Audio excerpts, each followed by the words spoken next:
thanks to training under an alchemist as a youth, is resistant to several poisons and can identify them by taste even in low concentrations. His alchemical training also makes him good at mixing or knowing solvents and cleansers, so he's often summoned to supervise the cleanup at very gory crime scenes.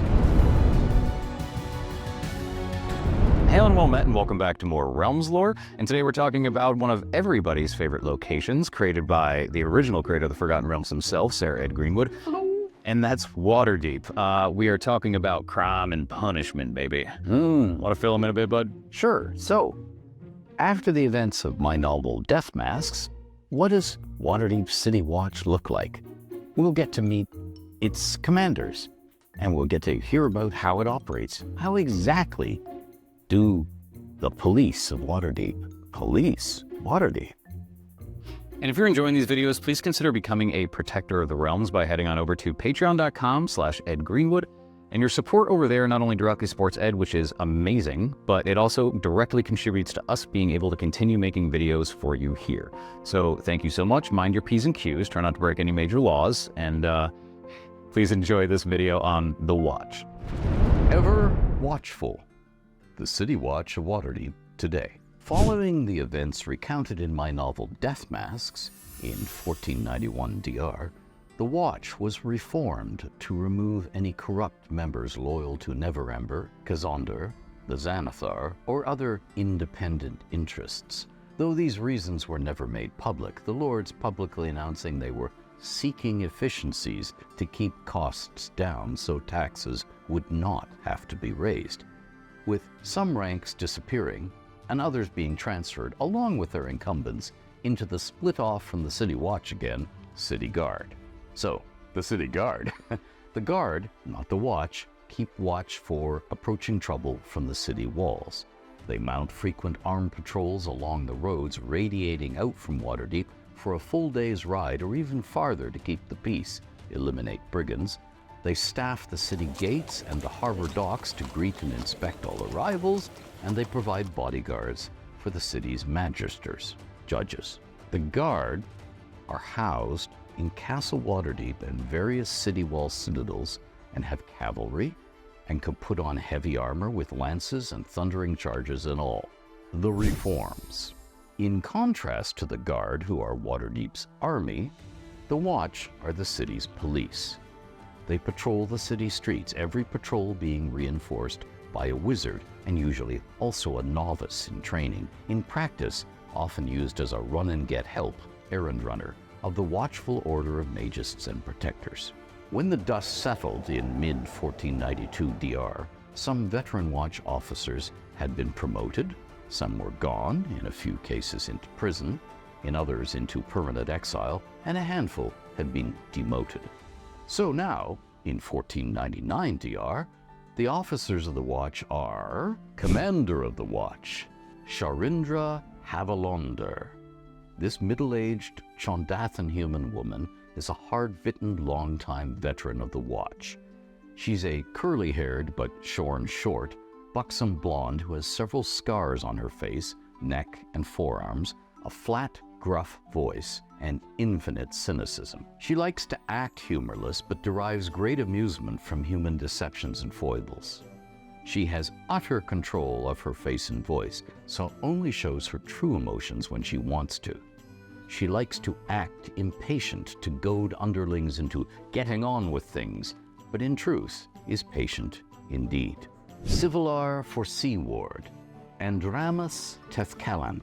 This tall, thin, miss-nothing, darkly handsome, thin mustache, distinguished facial bone structure, jet black hair, large brown eyes, and carefully courteous Calishite male keeps meticulous notes and has a memory to match. He's very good at faces and names even without his notes, and in person is superb at reading facial expressions and intonations of voice, so he can not only spot lies and spin, but can sense reactions to mentions of specific other folk. Andramus likes all genders as bedmates, but is seldom intimate with anyone in the city. One exception, Waterdeepian nobles. He attends many noble feasts and revels, and can behave impeccably so as to fit in as if highborn himself. Civilar for North Ward, Melro de Rathbrand. This short, burly, handsome, raven-haired and goateed, emerald-eyed fashion plate is a gourmand, and thanks to training under an alchemist as a youth, is resistant to several poisons and can identify them by taste even in low concentrations. His alchemical training also makes him good at mixing or knowing solvents and cleansers, so he's often summoned to supervise the cleanup at very gory crime scenes.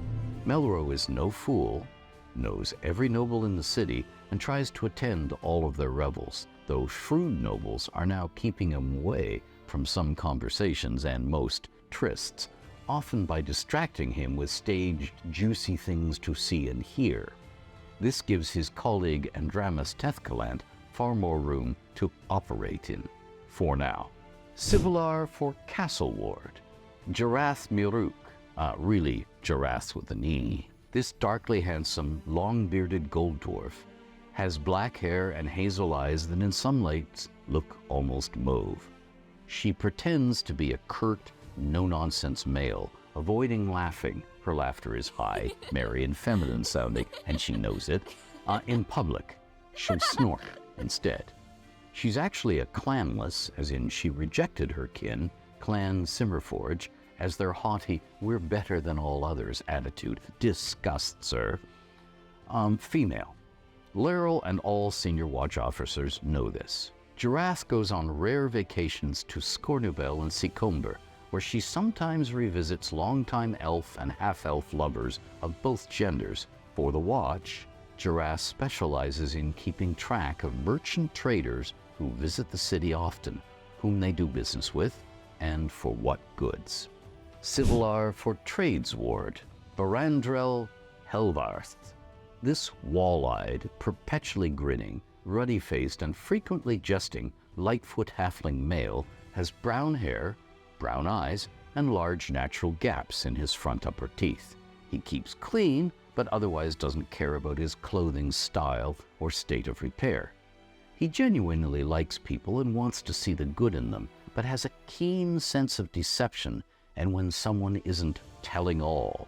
He's Jarath's only close friend in Waterdeep. They are drinking buddies and fast friends, but not lovers, though Barandrel would like them to become so. He often keeps an eye on her when she heads into danger, and so can appear suddenly to come to her fighting aid when the need arises. This habit does not please her. Civilar for Southern Ward, Mamrator Dreskin.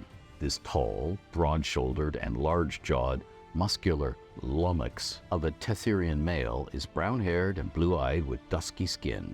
He drawls, shrugs, and half-grins a lot, yet isn't half as stone-witted as he looks or acts. Mam strolls the streets of his ward often and seems almost able to feel when goods and wagon movements are wrong, illicit.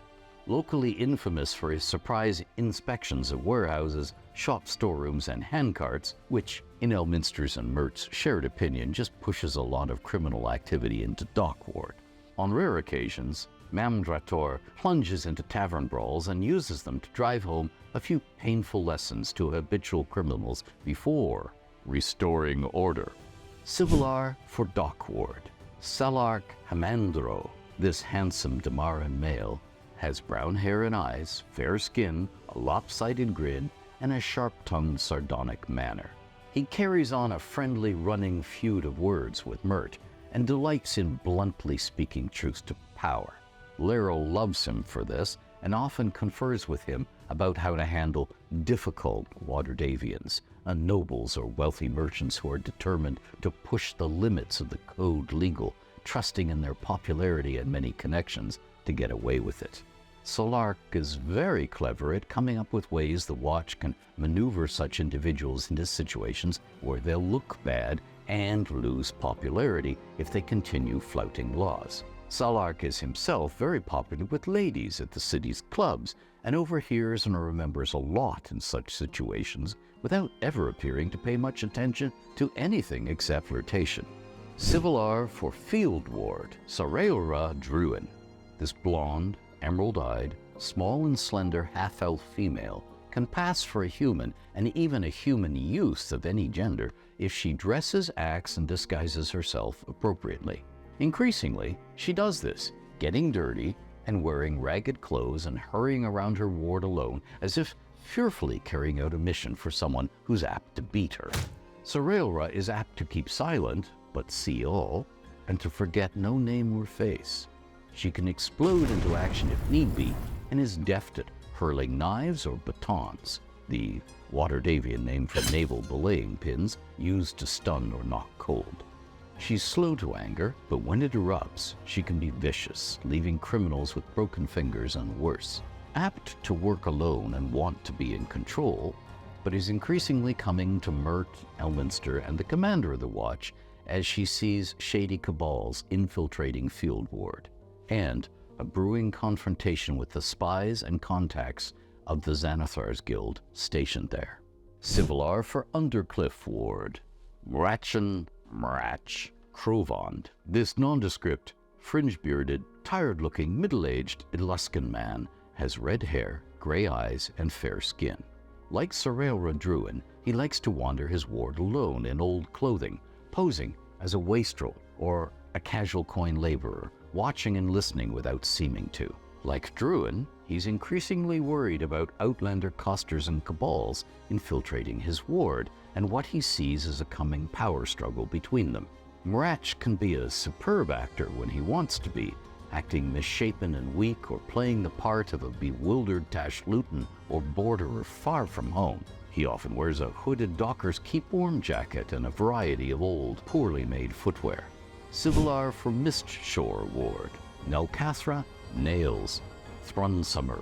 Mistshore burned in 1491 DR and was reduced to a tiny remnant, but the Watch still assigns it a Civilar, who now functions as a head of spies and the strike force trouble reinforcements for the Watch, what we in the real world would call a SWAT team. Nelcathra now serves under Elminster, but he defers to her in on-the-ground, daily dirty operations and largely concentrates on magically scrying and mind-reading persons of interest she identifies to provide her with intel on them. Nelcathra is a raven-haired Reshemi female with a habitual pouting expression and very large blue-black eyes. She looks more like a lady of pleasure with attitude than a watch officer, but this is a deliberate act to make folk underestimate her. Her nickname comes from the metal sheaths she wears over her fingers, which look like long metal nails and can be reused to rake like talons, or what she usually uses them for, which is to impale dozens of small written reminder notes on them that she carries around and refers to.